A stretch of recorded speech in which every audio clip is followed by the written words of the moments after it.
previous shiurim on this week's parsha. From 5 years ago, there's a shiur called I'm Just a Zealous Guy. From 4 years ago, there's a shiur called One. From 3 years ago, there's a shiur called Human Kebab. From 2 years ago, Violent, Inviolate. And from last year, Great plus Attitude equals Gratitude. Okay? All of those shiurim should be found on TorahAnytime.com. If you're looking at it, over here, all the shiurim, just scroll down there and you'll see these shiurim.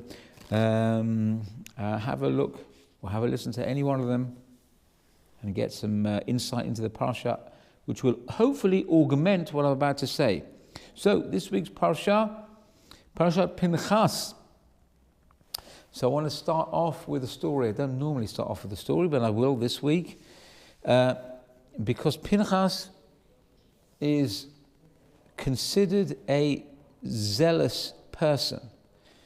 The following story concerns Rav Aaron Kotler. Now, Rav Aaron Kotler, the Lakewood Rosh Yeshiva, during the time of the Second World War, after the Second World War, I should say, when people needed to be liberated and absorbed into America, there was a lot of resistance to this within the US. Among them, unfortunately, a number of Jewish organizations, Rahman al-Islam, who were just not doing what they should be doing. They were not doing as much as they should be doing. And Rav Aaron was very, very much not somebody who would take no for an answer, especially when it came to Jewish lives. This type of thing he would not tolerate.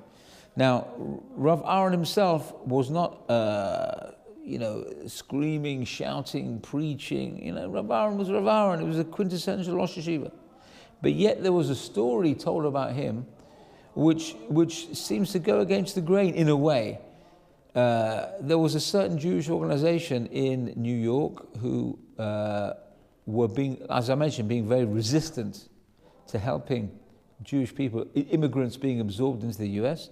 And he got as far as he could with them, and then it came to emergency tactics. So what did he do? He said he's going to get in a cab, go down to the offices of this particular Jewish organization, which is somewhere in Manhattan. I won't say any more. And then he would go outside their office and take a stone and throw it through the window.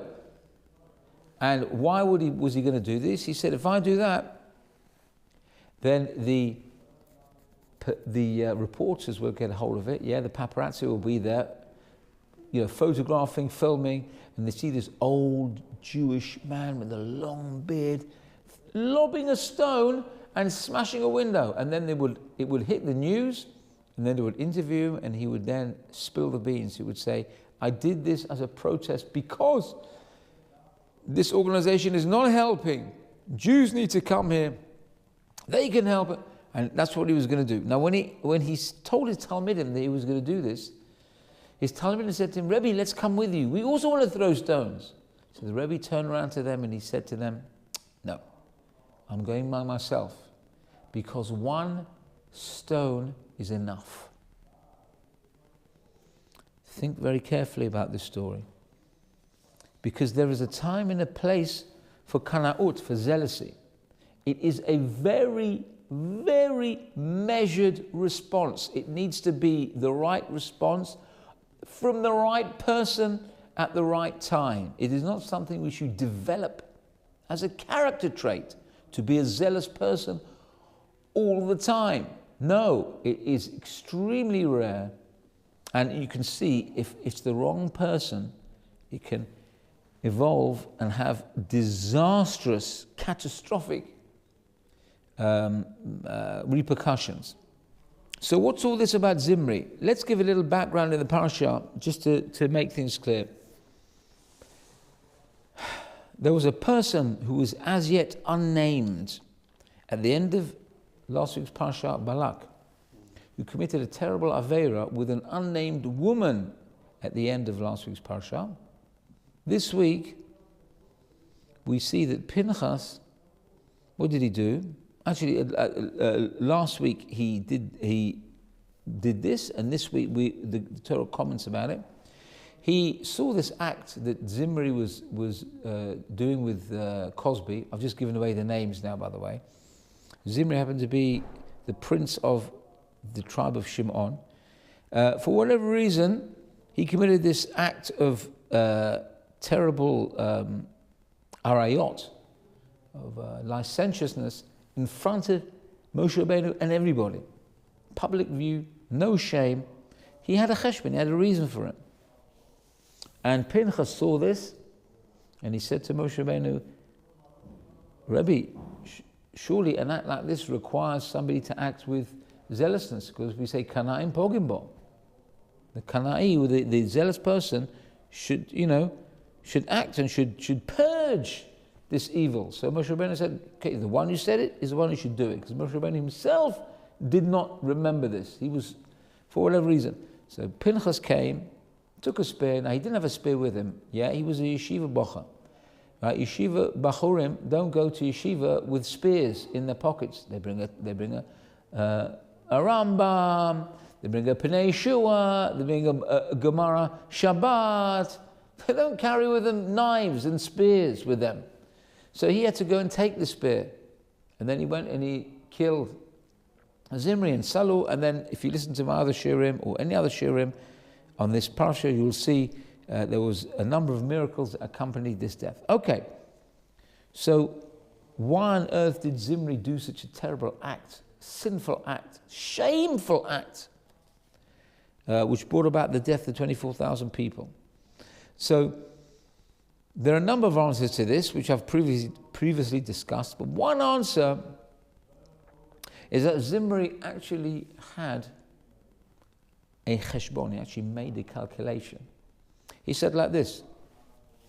He said, the tribe of Moab are enticing our people with girls. They put the girls in the booths, or rather behind the scenes.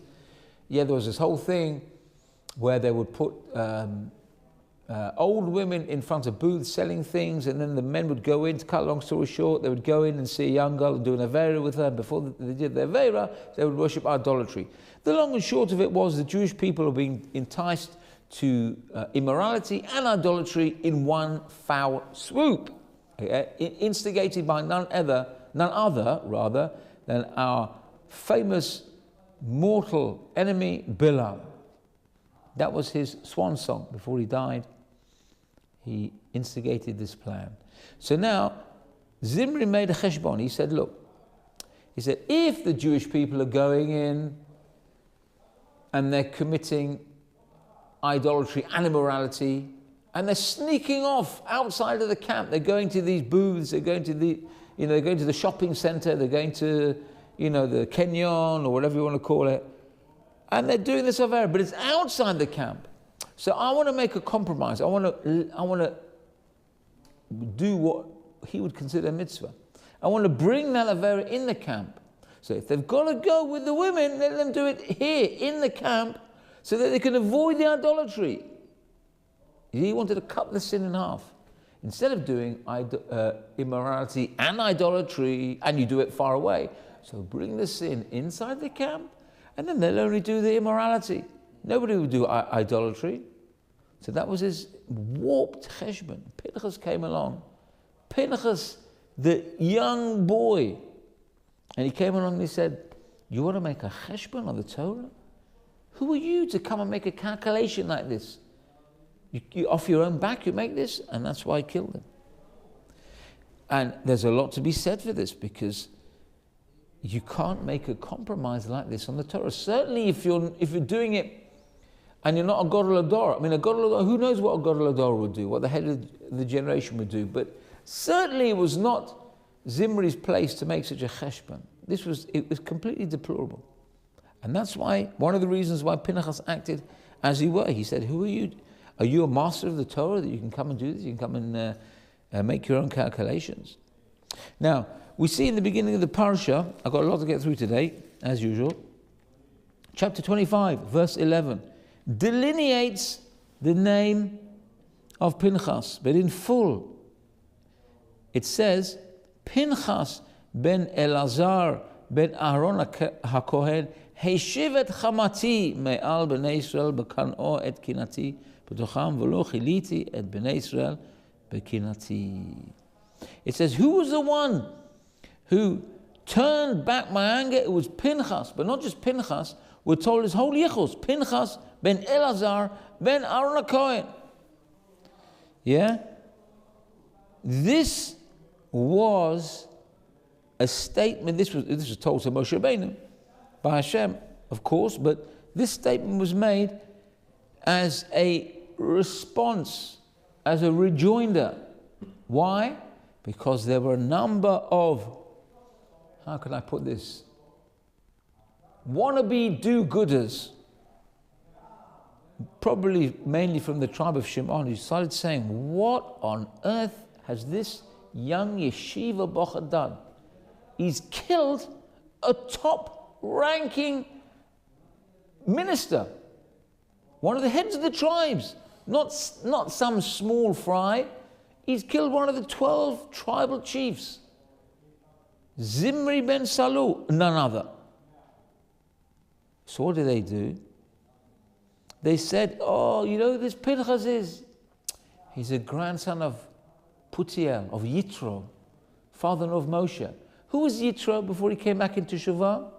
Yitro was the one who used to get calves, yeah, and he would take the calf, feed the calf, make it fat, feed it all sorts of fattening foods, yeah.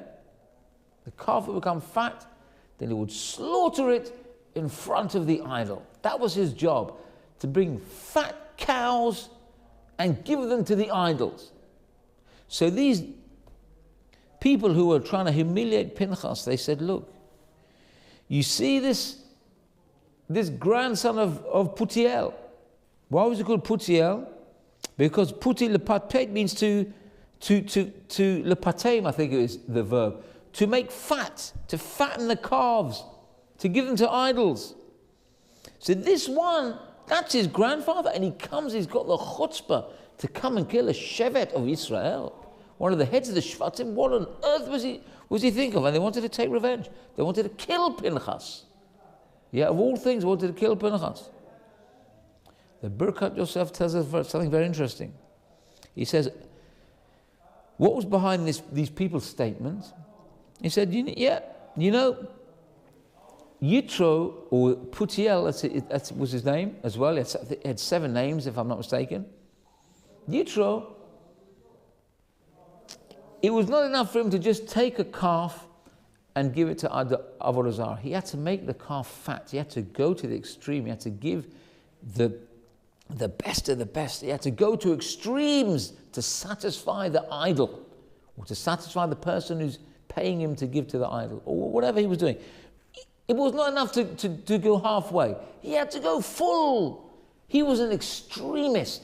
So of course, this young whippersnapper, they were saying, terrible thing they were saying against Pinchas. This young boy, he also went to the extreme. He wanted to prove a point. It wasn't enough for him to go and use harsh words to say, excuse me, kavod, Mr. Rav Zimri, you shouldn't be doing this, it's wrong. No, he had to go and kill him. That's what he does. Just like your grandfather went to the extreme, you also went to the extreme. So Hashem said, Pinchas ben Elazar ben Aaron HaKohen.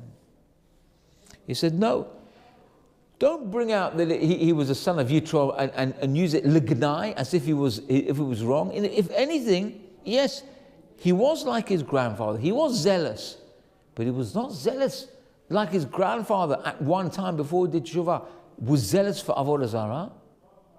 His grandson was zealous for me, with a capital M. He was the only one who stood up for me. He had such a love for me that he couldn't take it. His whole being was outraged. It was outrageous what was happening, the Chilul Hashem. So he had no father. It was like, he had no compunction. It was like a son fighting for the honor of his father. That's what it was. Except this father was no ordinary father. This was Avinu Shebashamayim. He fought for the honor of his father in heaven. He could not take it. What, my father, capital F, father, is shamed like this? This is what it's come down to? He acted immediately. He was zealous for Hashem. Now, at the same time, a few pasukim later, you'll see something else interesting. Because we said at the end of last week's parasha, we don't know who these people were. Who is this man who's committing a sin with this woman? Look at pasuk 14. V'shem ish Yisrael. And the name of the Israelite man, Hamuker, who was killed, Asher Ukata Midianit, Zimri ben Salo. What was his name? Zimri. Nasi Beit Av la Shimoni. He was the leader of a father's house of Shimon, tribe of Shimon. Now, first question, why give his name here? Why? And his full name, his name of his father, and his position. What is all this? Just tell him his name is Zimri. So, one answer is like this, is that his sin was not a sin that was just confined to himself. He did a terrible sin. Of course, he's responsible for that sin. But you know what? Apart from taking himself down, he also took his father down, and he took his whole tribe down with him. Let me explain. Because he besmirched the name of Shimon. The name of Shimon now was never going to be the same after that. Because this was the head of the tribe. Can you imagine the head of the tribe doing such a thing? Now, what would you say from the people from that tribe? Or his father? The father who fathered this person who did this terrible sin. So he brought shame on his father's house and his tribe. So of course they mentioned who he came from. But it was more than that. Because he was responsible for not just the sin of doing what he was doing, he was responsible for every single sin that came out of this. And let me tell you a short story about, I believe it's the Vilna Gaon. The Vilna Gaon once met somebody who was far away from Yiddishkeit. He got off the derech big time. And he had no shame. And he said, look, can you see what I'm doing? I'm doing Aveirot. And the Vilna Gaon said to him, you will be responsible for Bittul Torah. So the fellow said, Bittul Torah? What do you mean Bittul Torah? Wasting time learning. I'm doing terrible sins. I'm going to be responsible for not learning Torah, for not sitting in yeshiva and learning Talmud and learning Chumash and what about all these sins that I'm doing? The Vilna Gaon looked, I believe it was the Vilna Gaon, he looked at him and he said, you think you're going to be immune from not learning Torah? He said, of course, you'll pay for those sins that you did. You'll pay for the sins of immorality. You'll pay for these sins and that, whatever sins you're doing. And then after, when it comes down to it, you will also pay for not learning Torah. Don't think Bittul Torah is only for frum people, only for observant people. They're responsible for not learning Torah. It's for everybody. Every Jew who should be learning Torah will be responsible for not learning Torah if they don't learn. It's not just for the frummers. Oh no, people who are way, way, way far away from Torah, they'll only be responsible for the terrible sins. No, they will also pay for Bittul Torah, for wasting time and not learning Torah. This is a very, very important lesson. That Zimri himself was culpable for a multiple of sins. Every single sin he was responsible for. The same thing, a person will be responsible for all the sins that come out. Yet, it's not only if you're frum. So it's a very sobering lesson there. Now, on the good side, why mention the name of Zimri now, in this week's parasha? He committed a sin last week's parasha already. At the end of Parashat Balak, we see, and a man went out, he did the Aveira, and now this week's parasha, you give it the name. Is it like Lahavdil, like a cliffhanger? Last week's parasha was a cliffhanger, and it's like Lahavdil Elef Avdalot, like an episode of a science fiction TV series when it finishes and the music goes, oh, what's going to happen? I have to wait till next week. Yeah, Lahavdil Elef Avdalot. No, it's not like that. There was a reason why the Torah brings his name in this week's parasha. You know why? Because what happened with Zimri's death? With Zimri's death, he was given a kapara. His death was an atonement for his sin. In fact, Pinchas in a way saved him. Pinchas saved Zimri, and he died, and his sin, I don't know if all his sins were expunged, but by his death, I don't know. But all I know is that his death was a kapara. And more than that, that is the reason why it says here, if you read the Pasuk 14, V'shem ish Yisrael, and the name of the man who was from Israel. It doesn't say V'shem ish Hamokeh, the name of the man who was slain. It says the name of the man, the Israelite man. Why does it say Israelite man? Because with his death, he died the death of a Jew. He had a kapara for his averot. Yisrael, who said, Afal pi shechata Yisrael, even though a Jew sins, he's still a Jew. He doesn't not become a Jew, because he'll get punished. There's a consequence for averot, but he's still a Jew. You see, that's the most beautiful idea. People think, oh, I've done so many averot, it's like I'm a goy. I'm never going to come back in tshuva. No, this Zimri did one of the worst sins in public. It's terrible what he did. Yet he died the death of a Jew. Unlike Bilam. Bilam prayed he could die the death of a Jew. He died the death of a Rasha. Yeah, because he lived his life as a Rasha, so he died the death of a Rasha. Now, after the Midianites had seduced the Jews with all these girls in the tents and everything, Hashem gave a command. Hashem commanded us to fight a war, to attack these people for putting us into danger like this. But at the end of the day, what danger was there? Did they come at us with swords, with knives, with stones? No. They came and they, okay, what they did was unspeakable. They came and they caused us to sin. Two of the cardinal sins. We said already, Avodah Zarah and immorality. So of course it's a terrible thing, but they weren't out to kill us. No, it was like a peaceful seduction. It was all done. So the following story explains to you exactly why Hashem commanded us to wage a war on them. I've told the story before. It's worth repeating again, because unless you hear the story, you will never believe that such a thing could happen. So there was a Rav who was in England for a while, actually. He was on the London based in at the time of the war. His name was Rav Yecheskel Abramsky.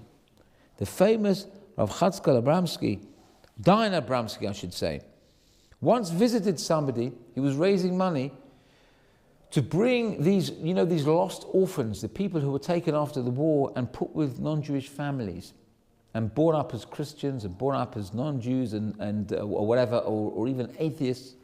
They were taken away to live a life that was not Jewish. So Dayan Abramsky was collecting money to save them. We have to bring them back, bring them home. So he went to a certain fellow who was not religious, and he told him what he was raising the money for.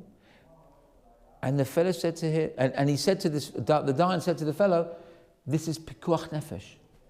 It is, pikuach nefesh, we know, means a risk of life. Pikuach nefesh is a very strong phrase to bandy around. We use it in terms of Shabbat. When somebody's in danger of life, we are allowed to break Shabbat to whatever degree you need to assist him with saving his life. Obviously, you can't break Shabbat for stuff which is not necessary, only to whatever you need to save his life. But there is no compromise, there's no cheshbonot. You break Shabbat to save his life. Yeah? So that's called pikuach nefesh. So Dayan Abramsky said to this irreligious fellow, who had a lot of money, by the way, he was like a millionaire, he said, this is pikuach nefesh, saving these children. So this fellow who was at one time religious, and now he left all his Yiddishkeit, he said, Rabbi, or Dayan, whatever he called him, he said, I was brought up in a religious family. And when I was young, I remember there was somebody, maybe I think it was his sister, I think the story goes. My sister was not well on Shabbat, and we were allowed to save her because it's pikuach nefesh. And I know what pikuach nefesh is. I remember from the old days when I was observant, because I was from an observant family. So I know what it is. It means you save somebody's life. This is not saving somebody's life. They're not in mortal danger. They're living with families. How can you come and say this is a case of pikuach nefesh, a case of risk of life?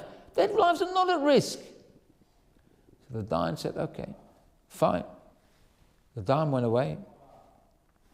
This fellow, it came to Shabbat. This irreligious fellow was sitting having his dinner, and the phone rings.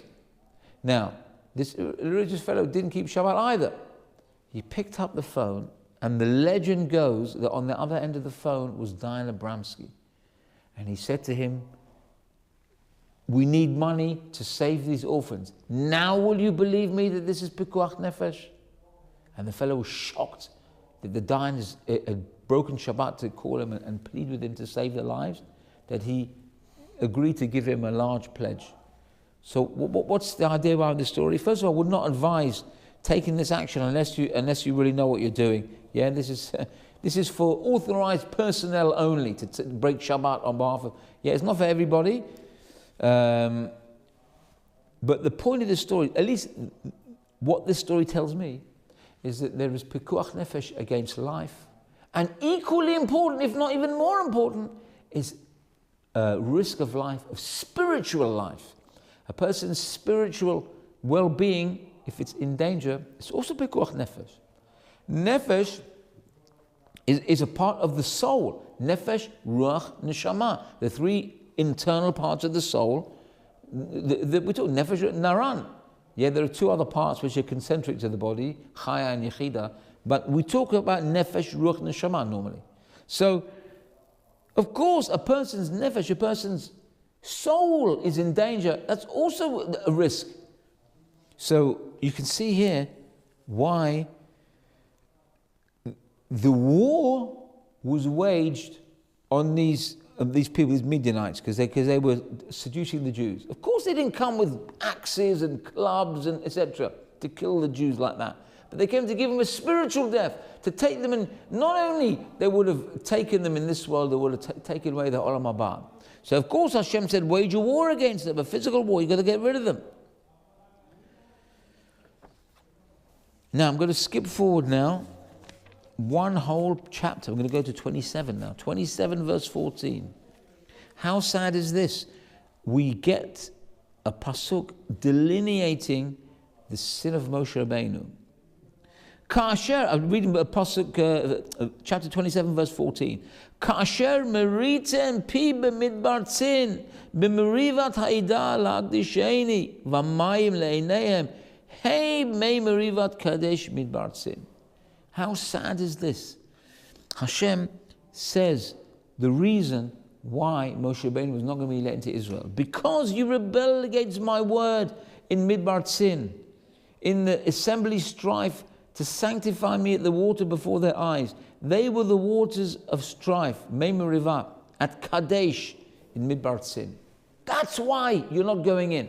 Now you would think, why bring this sin here? Why to, Moshe Rabbeinu was the ultimate servant of Hashem, the Even Hashem, the quintessential leader. Moshe Rabbeinu, our rabbi, for now and for all time. And in this week's parasha, we see this sin. Why would Hashem bring this here? You know why? Don't think it's to rain down on Moshe Rabbeinu's parade. Don't think it's to bring down Moshe Rabbeinu. This is in fact a tribute to Moshe Rabbeinu. What? How, you're going to ask me, a tribute? This is his sin. You know what it was? Hashem was saying, yes, this was his sin. But you know what? This was his only sin. That was it. That's all he did. He was my faithful servant. One thing he did, and that's it. You know what that is? To come and say, to be a leader of Klal Yisrael.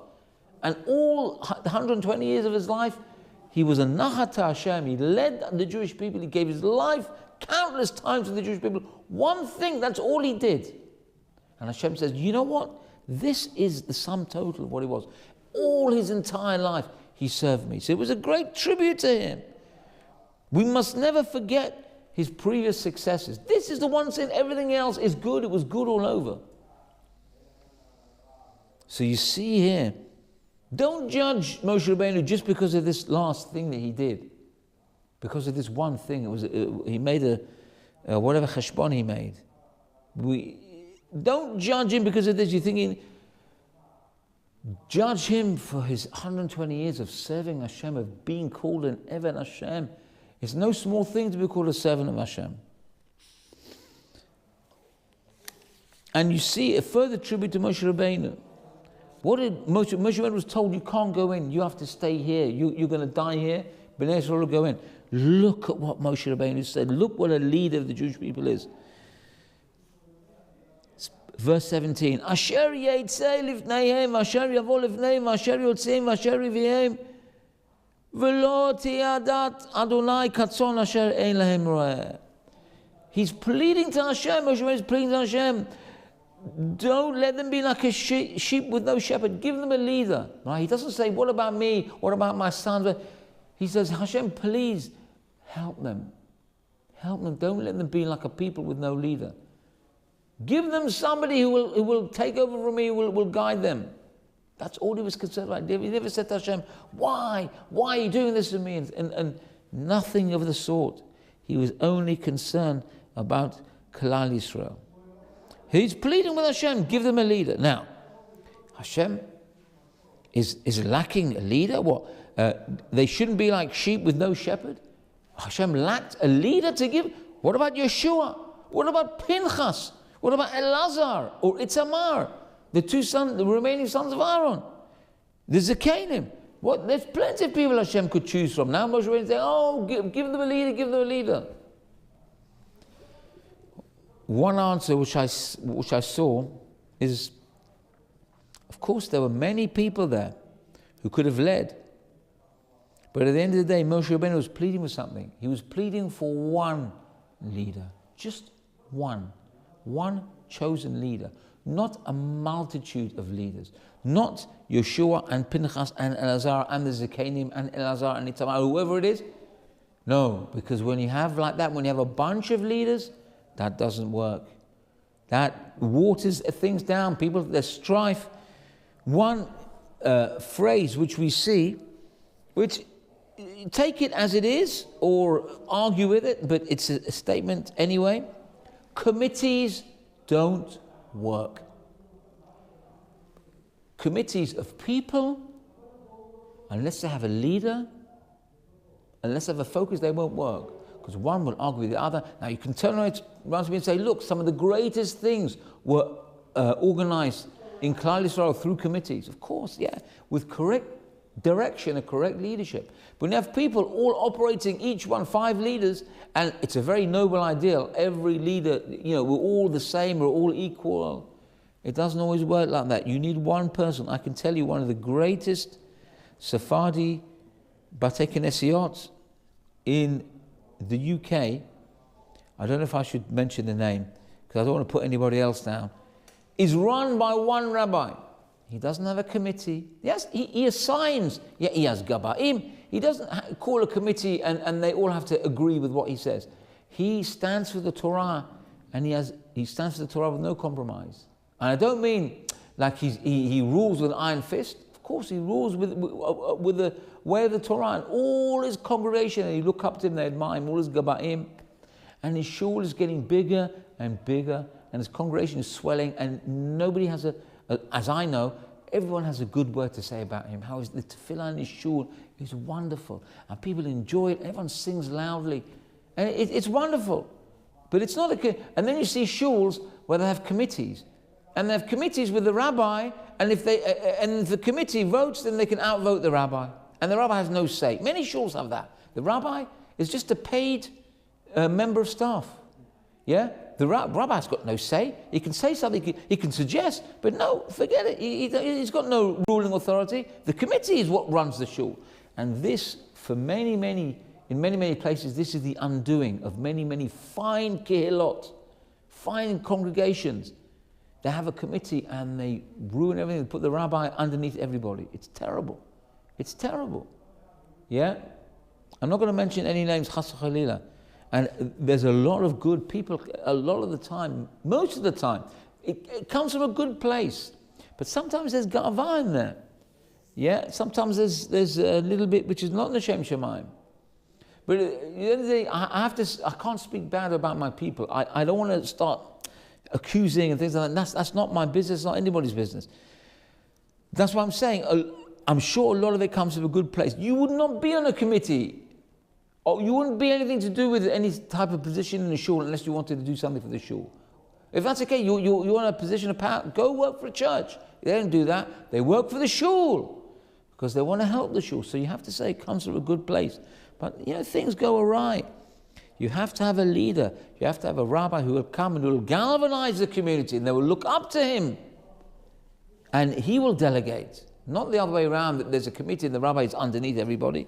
I really don't think that's right. My wife, I know, is of the same opinion as me. She was brought up in a shul where the rabbi led the community, and the community functioned in that way. I, being a Sephardi, I've never heard of this thing, committees and the rabbi being below. The rabbi is who we look up to. That's who we look for guidance. He's our Mored Derech. And he cares about it. Now, of course, it works the other way around as well. The rabbi has to be Moser Nefesh. He's got to give of himself to his community to the point that he would even give his own life for his kehillah. Oh, they would say, what are you talking about? It's just a job. How can you give your life to your community?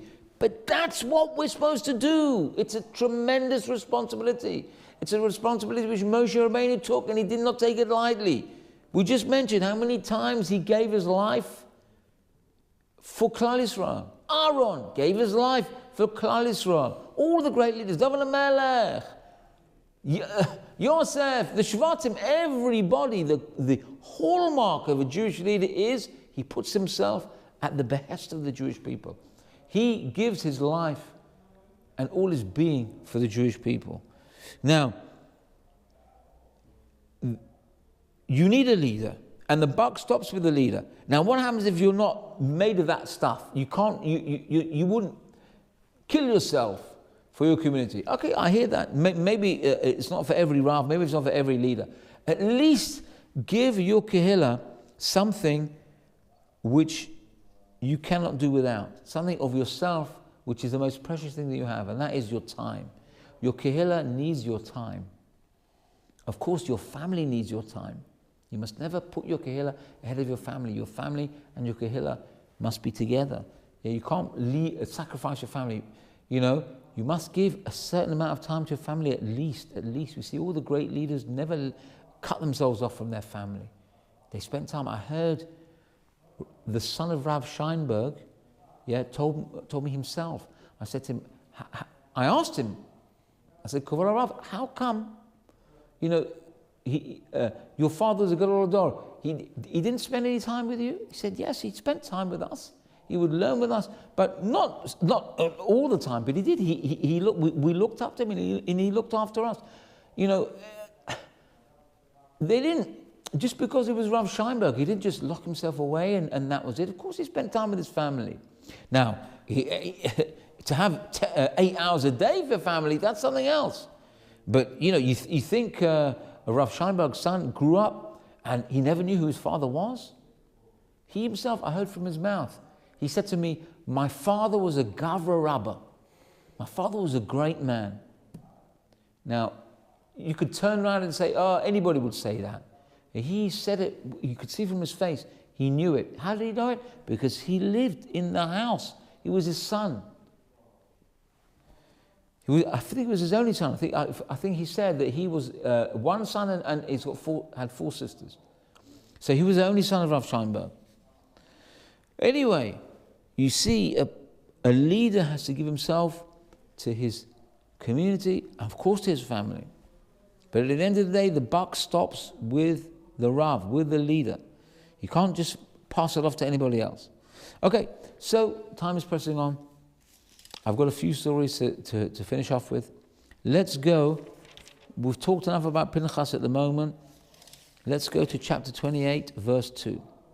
Now this bit here is this part of the Torah is talking about the tamid, the korban that was offered every day, morning and afternoon.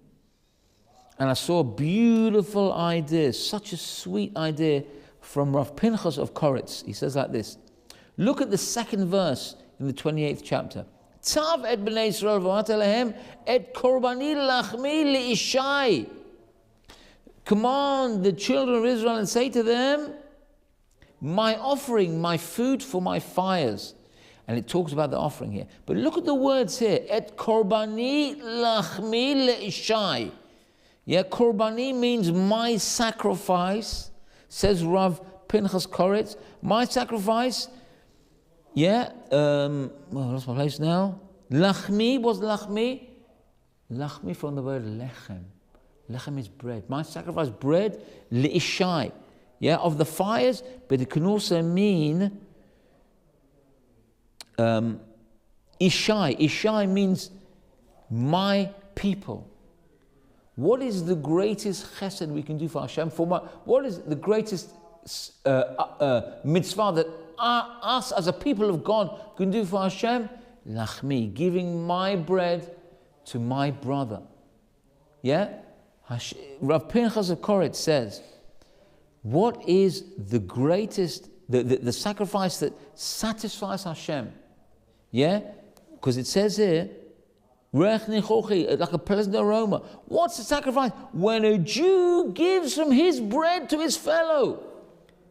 Lachmi le'ishai, my bread to my people. In other words, chesed. Hashem loves chesed. Chesed is for Hashem a reach nichoach, a pleasant aroma. When we go, we help our fellow man. When we put our fellow man's well-being before our own well-being. Yeah, it doesn't mean we have to treat ourselves like complete dust and nothing. Of course, we have our own dignity. But put your fellow first. Your dignity will follow. Don't worry. Don't worry about your dignity. It will follow. But you put your friend first. You have a friend, you help him. You look after him. You visit people. How many examples of chesed we have? You don't need me to tell you that. But this is, from this pasuk you see, it's a reach nichoach LaHashem. And whatever we do in this world, don't think for a moment Hashem won't pay it back. Hashem has a cheshbon, has an accounting for everybody. Hashem pays everybody back for their deeds. Now, this I'm going to finish with a few stories.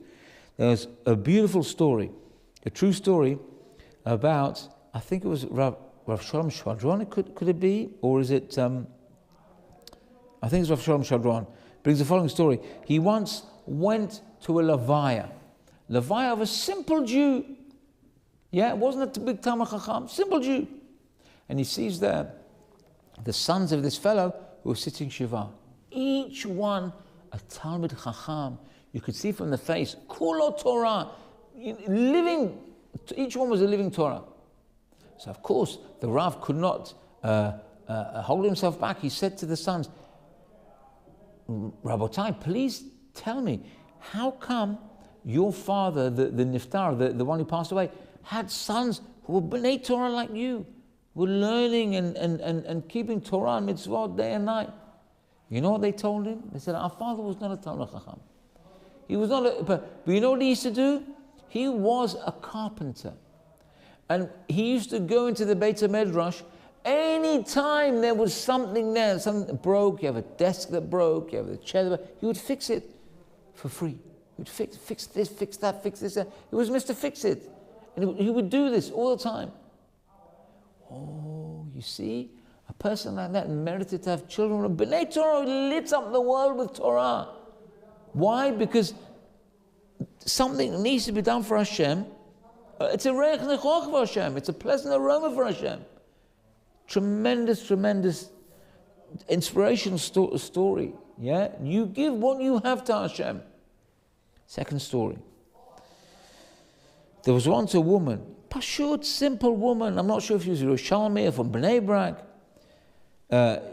When she passed away, her levaya, there wasn't that many people accompanying the niftara to the graveyard, to the Bet HaKfarot. But you know what did accompany the procession? It was a flock of birds. And they flew very low over the coffin. And people were saying, what? What's going on? Where did these birds come from? It's like almost like a formation, right? So they asked the son. They said to the son, "You have any idea why these birds are flying around? The mate?" So he thought and he said, I remember when I was a child, I grew up with something my mother used to do all the time.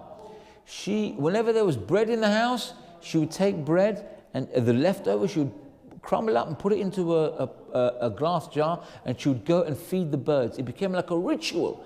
Every day she would go and feed the birds, and the birds used to flock around her. Maybe this is Hashem's way of paying her back. So these birds are being melaveh. They're accompanying the coffin on its way to the Olam Hamet. What a beautiful story. You see how a person is paid back midah keneged midah. Yeah, something you wouldn't even think about it. You see, the woman got it. Now, my final story is talking about the positive side to Kana'ut. We think of, like when we started the share, to be zealous is not extremism. It has to be born from love of Hashem. It does not work if a person just wants zealousness for the sake of zealousness. It does not work. You have to have the right person, the right place, the right time, the right machshavah, the right thought. So the following story is a true story. It took place in Israel, told by a Rav called Rav Moshe Grilak. Anyway, the story goes like this: that there was a demonstration. You have these demonstrations where they throw rocks. They throw rocks at cars on Shabbat when the cars are coming through the neighborhood.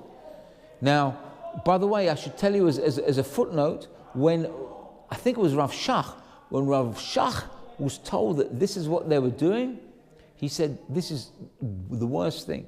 To pick up a stone, muktzah, throw it, and this is how to act. This is Chilul Shabbat. What is this? And they're going to prevent it. This is not the way to act. There are other ways to prevent this. Yeah, and we know throughout history we are told this is not the correct way to act. You want to be makar of somebody? Go to them in the car. Wish them Shabbat Shalom. Maybe take if you have an Erev there and you can carry, bring them a piece of kugel, a plate of cholent, a piece of cake.